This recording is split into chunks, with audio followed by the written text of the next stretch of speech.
This is Jackets Debrief, a show about the Columbus Blue Jackets, the National Hockey League, and part of the Hockey Podcast Network.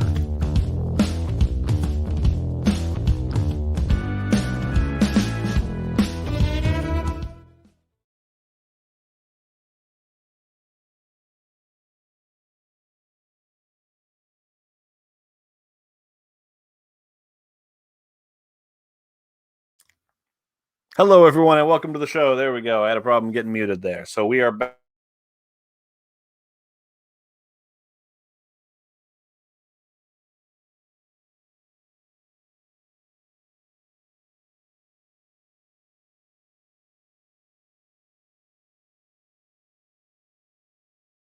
They can hear you. We're having issues. All right, I think we're back again. Okay, I'm going to have to keep an eye on that throughout the show, which is terribly annoying.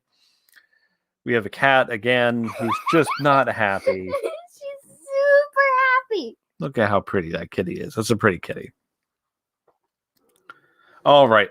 And while you look at that beautiful kitty, please remember that if you haven't yet, you can sign up for all the amazing games there through DraftKings.com. You can see how excited Lexi is to play DraftKings, which she's not allowed to do because she's a child. But you pick your teams, you pick your games, entry fees all over the place. There's free games, there's $5 games, there's big-time games, depending on what you want to do. Let you know, with DraftKings, download DraftKings app now. Use promo code THPN to get a shot at millions of dollars in total prizes throughout the week. That's promo code THPN to get a shot at millions of dollars in prizes only at DraftKings.com. Minimum $5 deposit. Eligibility restrictions apply. See DraftKings.com for details. Why are you holding the cat's arm up? No, what's happening? She was about to knock the thing down. Midnight, don't knock down the camera. I'm having enough technical issues as it is. All right, soda of the week. All right, I don't have a real weird one today, but I've got one of my all-time favorites. Ski. In other words, we don't actually have a real soda. Ski's a real soda.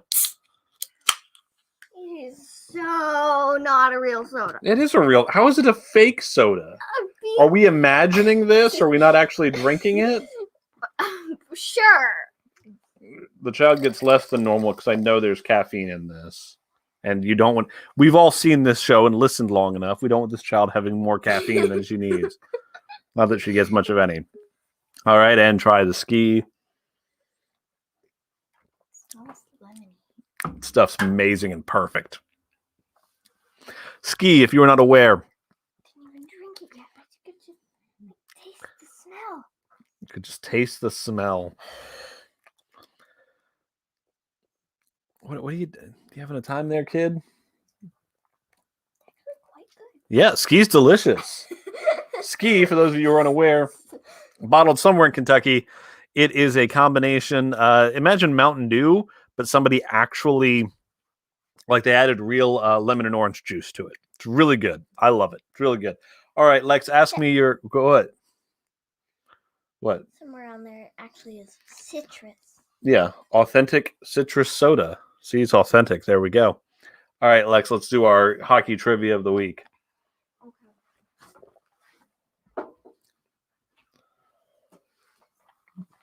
Let's see here. Are goaltenders allowed to cross their own blue line? No. Yes, the goaltender can cross his own blue line, but not the center ice red line. No, I got confused. I know they changed that rule a few years back because they wanted to stop the fights. If a player gets 2 minor penalties, together he would be assessed a double minor. Is it possible to get a triple minor? No. It is possible to get I'm doing terrible. I've never heard of these rules. How many players can dress for an NHL game? It's 24. 20 players can dress for 20. an NHL game. My numbers don't work in my head anymore. 18 Position. players. Oh, my brain. 2 goaltenders. All right. Your brain has failed you. My brain has failed me today. All right.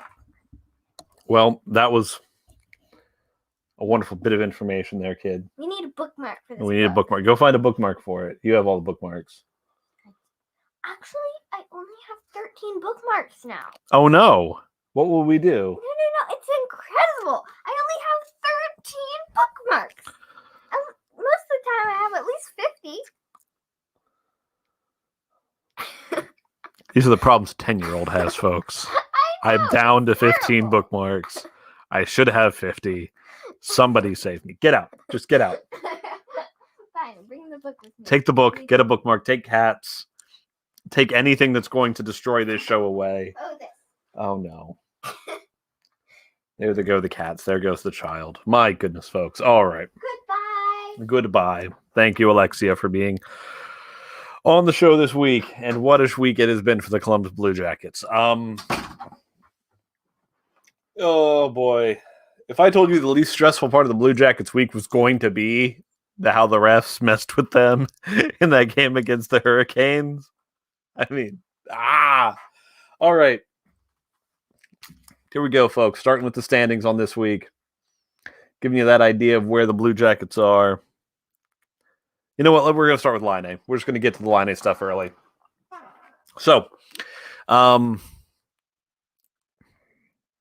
night's game. Midway through the second or so. Start realizing that Patrick Laine hasn't seen the bench in a while, or hasn't seen the ice in a while. Then we get on to the third period. And Patrick Laine doesn't get on the ice to start. And the longer we go through the third period, the more he doesn't play. Walking you through how I saw it happening and how probably most Blue Jackets fans did, since, you can't see the game live, or you can't be there anyway. The guys at Fox Sports Ohio and Jody Shelley kept playing a clip of Laine not really playing his responsibilities as a left side winger on the offside wing on defense, and how doing so had led to a scoring chance for Carolina. And there was a lot of riffing here by Jody Shelley. And I don't think it's wrong for me to say that Shelley was just trying to give an explanation to the fans, because he knows what's been happening. He knows there was the big controversy, the big thing over benching Pierre-Luc Dubois. For fans, for even the fan who's not a hardcore hockey fan, that last shift Dubois had before he was benched, people could tell there was a problem. The Laine one took a little more hockey savvy, took a little more knowing, but even then there was more a sense of, really, he's not going back on all this time for that one? It's interesting.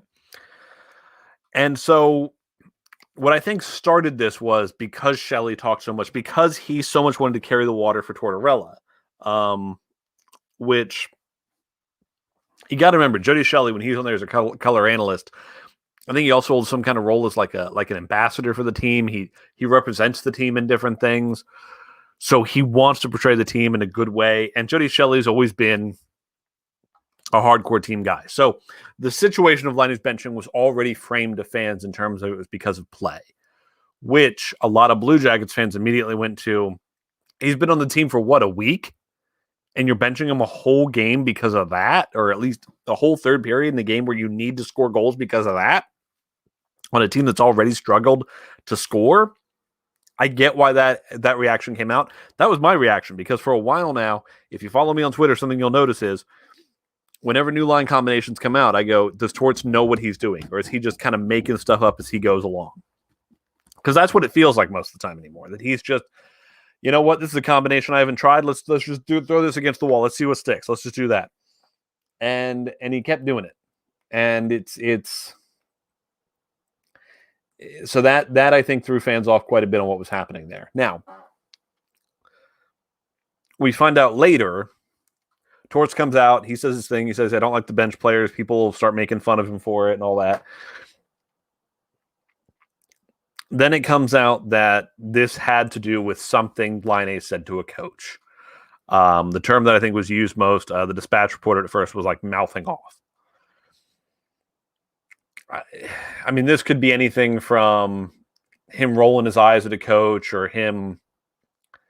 I mean, my guess is it's probably more than that. My guess is it was probably something said either straight disrespectfully, or maybe in front of a bunch of other guys. Laine said something. I don't know. I'm not sure what would have happened. Again, it happened mid-game, so that would tend to indicate that it was something maybe even just said on the benches, but maybe he said it loud enough that it ticked him off. I mean, remember, folks, we don't have Jody Shelley standing between the benches anymore, because there were times before where he would comment and say things like, oh, there's a lot of communication, or oh, it's real quiet, or Jody's not really somebody who's going to call out, oh, this guy's yelling at that guy, but we don't really know what happens on the benches very well. And Laine, maybe he says something. I mean, that's the story. At this point, no one's denied the story. It's kind of similar to when the trade request came from Pierre-Luc Dubois. I'm seeing people online with these ideas that like Brian Hedger was making stuff up with that story, which I think is ridiculous. If he just made the story up, there would have been denials. It's the same thing that happened to the Pierre-Luc Dubois trade request. When the story came out, there were no denials. There was just, we're not going to talk about it. And that's what it was with this. There was no denial. Oh, no, that didn't happen. Oh, no, Patrick Laine didn't say anything to anybody. There was just we're going to keep it in-house. So then fan reaction changes that way. And I get that. That's the thing. All of the emotions the CBJ fan base went through this week on the Patrick Laine stuff were all understandable. When we thought he was being benched because of play, that didn't make sense. Then when we had more information, we responded to win. We're like, oh, okay, that makes some level of sense. Because when you don't give fans all the information, some things don't make sense. Something I have heard certain members of the media talk about, and some of them very much CBJ media, were things like, why do fans care about contracts? Why do fans care about this or that? Fans care about contracts because it gives them context, and now they understand certain things better. If you know the league plays under a salary cap, but you don't know how your team pays players, and all of a sudden you trade away certain players, or all of a sudden you don't sign other players, or different things happen, and you don't know about the salary cap, you're just scratching for answers, and you're doing what Blue Jackets Twitter was doing this week. Getting all up in arms about something, which, again, with the information available at the time, made total sense. And then when the more information was available, oh, okay, this is what's going on. So that made a certain level of sense. That's where it was. So I kind of get that. All right. Cool thing today. Story comes out. Tort says we're past it. Laine says we're past it. Apparently, there was even a question of him if this would affect his thinking long-term about signing. He said no. He said it was good to know. It was good to see in action that nobody is above being benched in Columbus. Because he's not a dumb guy. He knows the situation. Patrick Laine is not an all shucks kind of guy. Patrick Laine is the guy where on draft lottery night when they were like, oh, how does it feel? You know where you're probably going. You're the second overall pick. And he was like, no, I think I should be the first overall pick. He's not some humble hockey dude like most people. He went into the Columbus situation knowing he had been traded for a big-time thing. A big-time talent. He knows he's a guy who scored 40 goals and is young. He knows he's a big deal, and I get that. So for him to get that message of, now we're going to bench you, maybe that did mean something to him, and I can get that. If it had just been the play thing and he was benched that whole third period, I was upset by it. It didn't make sense to me. If it was a level of that, I can see where then Tortorella goes, no, we got to make sure this doesn't become a culture thing. Because if Torts doesn't punish a dude for literally talking back to coaches and showing inadequate levels of respect to coaches and how they do things. And again, at this point, everybody said they're past it. We're done. I hope that's entirely true. I really hope it is. So, jumping into the standings. Again, folks, I look at these by points percentage. At points percentage, the Blue Jackets are sixth. At this point, to get back into where we need to be, we need to crawl over Chicago and Dallas. The Blue Jackets' point percentage is .536. If you go just by points, they're fourth in the division at 15 points.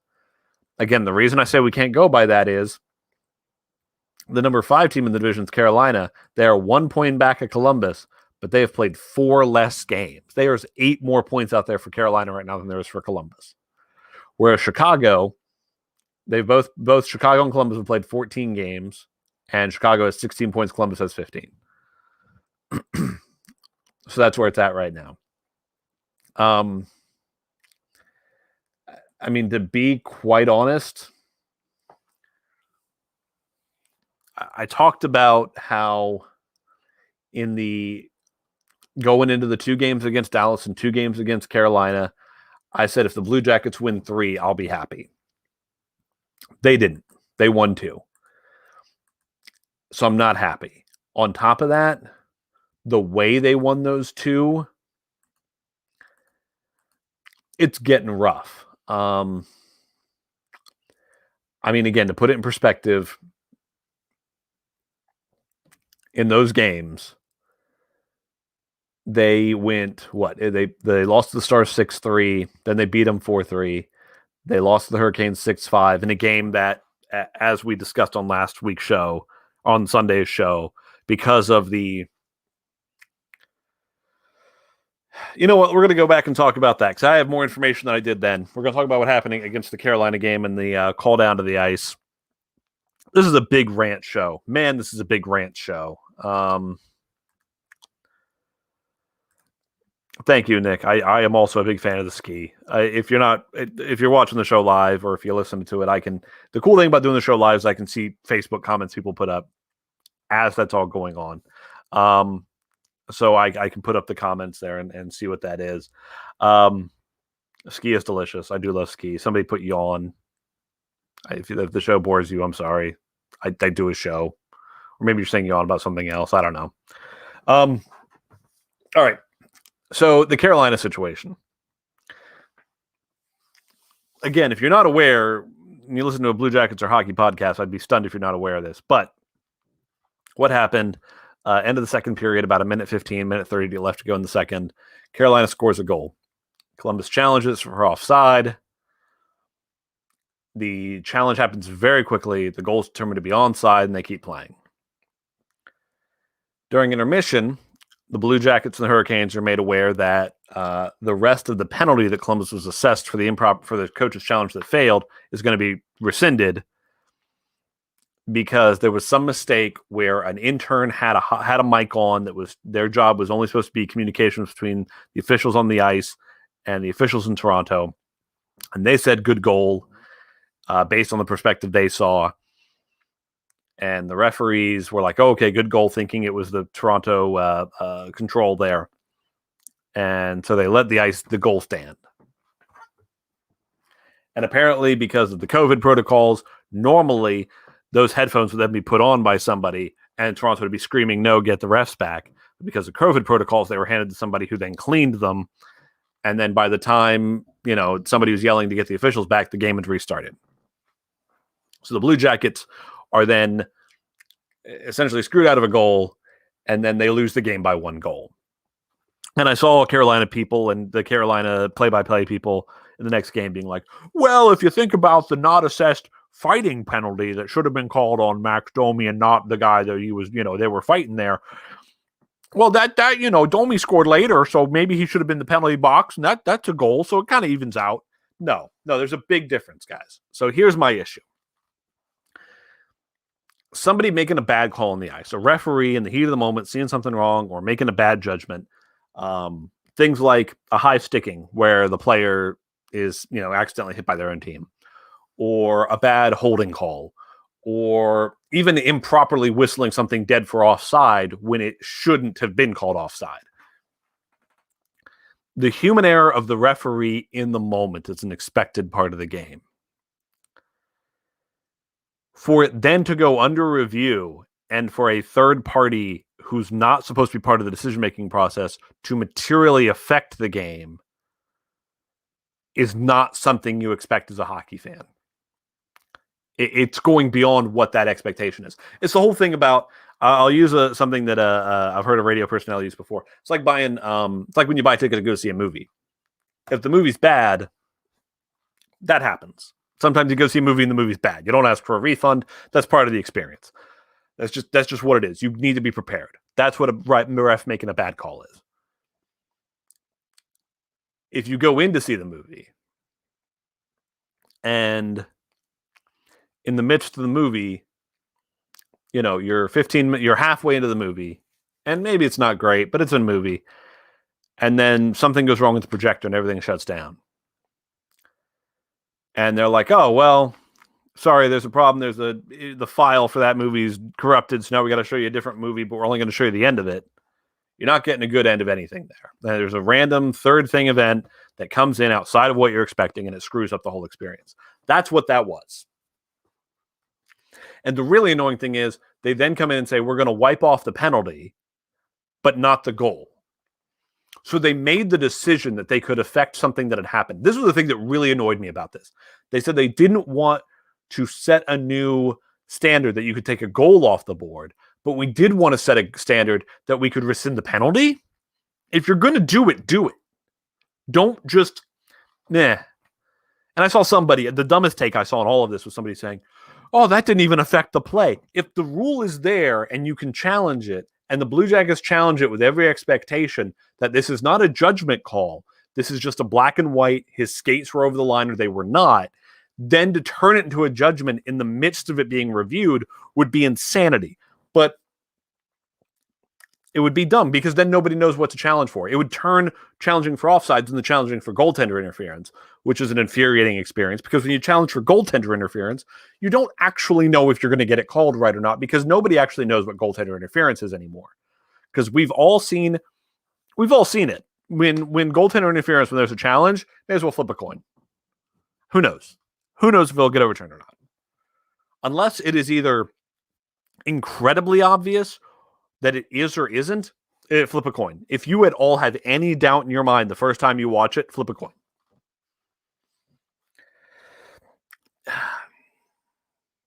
Again, if the league, the thing is, we already have league standards to fix these types of things. If a player, it says the other thing happens. If we've seen this before too, and this happens in the NHL.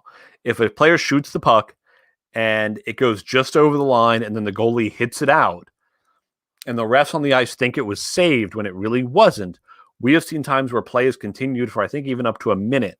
And then the people in Toronto will sound the horn, play will stop, and they will go and what they'll do is they'll count the goal. They'll go back to the point in time where the goal was scored. They go back to center ice and play from there. And here's the thing. If the refs don't see the goal and then the other team goes down and scores and then Toronto sounds the horn, the second goal scored won't count. So this is easy. You go in, you take the goal off the board. When the players come out for the third, you go, we're resetting to 1 minute and 15 seconds left in the second, and we're going to do it again. We're going to replay those minutes, and it'll be even. It'll be exactly the game situation it should have been. This isn't hard. I don't see where that's... And I saw people bring up the line of, oh, well, when do you stop doing that? When do you do this? The same way you do it if they miss a goal that happens. If within whatever time period the NHL has deemed that they can stop the game and say, no, a goal was scored, they could stop the play and be like, no, a goal wasn't scored. That's it. And that's the thing. They knew within seconds of the play resuming that it shouldn't have happened. Anyway, we're going to go to a word with our friends on the Hockey Podcast Network. Then I'm going to come back and we'll talk about some other stuff that's not the rant I had here. You know what? I'm just so heated because of what you're telling me, because I do not want to live in a world where a Kraft dinner is the fucking substitute to a good macaroni. You're putting powder. No. Macaroni, as you call it, is a substitute for KD. God. Oh my God! Go to Italy. If you crack ask, open some fucking Kraft dinner. No. If you ask any Canadian, would they rather have macaroni or KD? They will tell you KD is the best. It is superior. It is a fucking national treasure, and it is the greatest dish in Canada. I'm Mason Dixon, a Habs fan stuck in Leafs country, with my co-host Corey, a Southern beauty trapped deep in the bayous of Louisiana. With over 2,500 kilometers of separation, we still managed to come together to give you Habs Nightly, your hub for Habs content. While I don't know what a kilometer is, I do know Habs hockey. Don't let the 10-year age gap or distance fool you. We bleed Blue Blanc et Rouge, and we're known to serve up hot takes along with our unique charm. Join us every Monday and Thursday for hockey talk, ref rage, and your daily dose of Southern ignorance. Only on the Hockey Podcast Network. KD is the superior macaroni and cheese. Get the fuck out of here. You put ketchup on your fucking macaroni, you nasty kid? Yes, I fucking do. This has been Habs Nightly. You guys have a great night.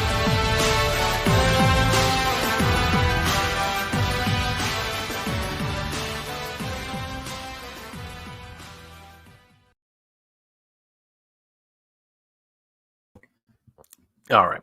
Welcome back to the show, folks. Brian here knows what I'm talking about. Trocheck was the one that scored the goal. That's right, because he was hurt and didn't play in the next one. He was offside player. Of course, it affected the play.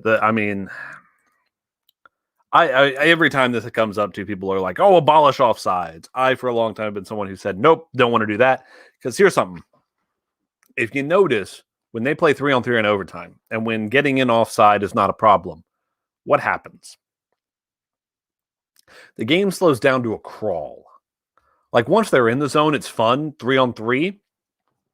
But you run into the problem of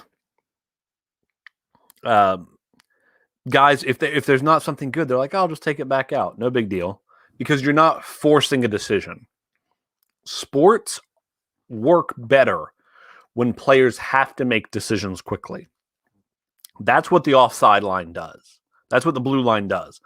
Because getting into the zone, that does lower the amount of chances because you're running into that problem. But once they're in the zone, the thing is, if there wasn't the blue line there, you wouldn't see near the amount of breakaways. I mean, honestly, I could see teams having one player just hang back and play defense, or when he sees an opportunity, he'd just hang back and then he'll run in at the last second. But since there is that impetus on keeping the puck in the zone, I mean, the game stays, I think, more active. If you don't have that, I think the game turns more into soccer, where, I mean, it's a smaller surface, so you won't have it quite so much. But I think you run into problems where if a guy's kind of trapped down low and he's like, oh no, what do I do? He'll see a guy just streaking towards the other side of the ice and he'll be like, oh, okay, we'll just go back and recollect ourselves. I don't think it would help the game. I think the game would be less exciting if we got rid of offside. So let's not do that. All right. Jumping into something positive. Jack Roslovic is great. I am loving Jack Roslovic. Jack Roslovic will be something I said this week on Twitter, and it's definitely true. When next season starts, if we're back to full fans in the building, the amount of Jack Roslovic jerseys you are going to see is going to be just incredible. There's going to be so many. The idea of him being the hometown kid, and he's good. I mean, this year, he's got 7 games in Columbus, and he's got 7 points, 2 goals, 5 assists. He is already having the best season of his career almost. I mean, his best season was last year in Winnipeg. In 71 games, he had 29 points. Now, I'm not saying he's going to keep this up. His shooting percentage is 20, which it's not going to stay at 20. But here's the thing that I find interesting looking back at his shooting percentage. In his first year, he got real play, which was 17-18. He played in 31 games. He had a 13.2% shooting percentage. When he was 22 and he played in 77 games, he had a 12.2% shooting percentage. When he was 23, 10.3. Now this year he's at a 20%. Obviously not going to stay there. But looking at his history, him between 10 to 13, so him having an 11 or a 12, which is really good, is not out of the question. And that's super exciting. And here's the other thing to keep an eye on with him. All right, so in the 31 games he played when he was 21, and he had a 13% shooting percentage, he averaged 12 minutes a game on ice. The year when he had a 12.2% in 77 games, he had a 9.45. He had a 9 minute and 45 second average time on ice. Last year with Winnipeg, again, 12 goals, 17 assists, 10% shooting percentage. He had 14 minutes. This year he's at 16 minutes. I'm wondering if Jack Roslovic is a player. I'm wondering if this is just happening in Winnipeg where they had enough top 6 guys that too many players were just falling out of it. I mean, if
All right. I apologize, folks. I am not sure what happened there. We dropped out for a minute.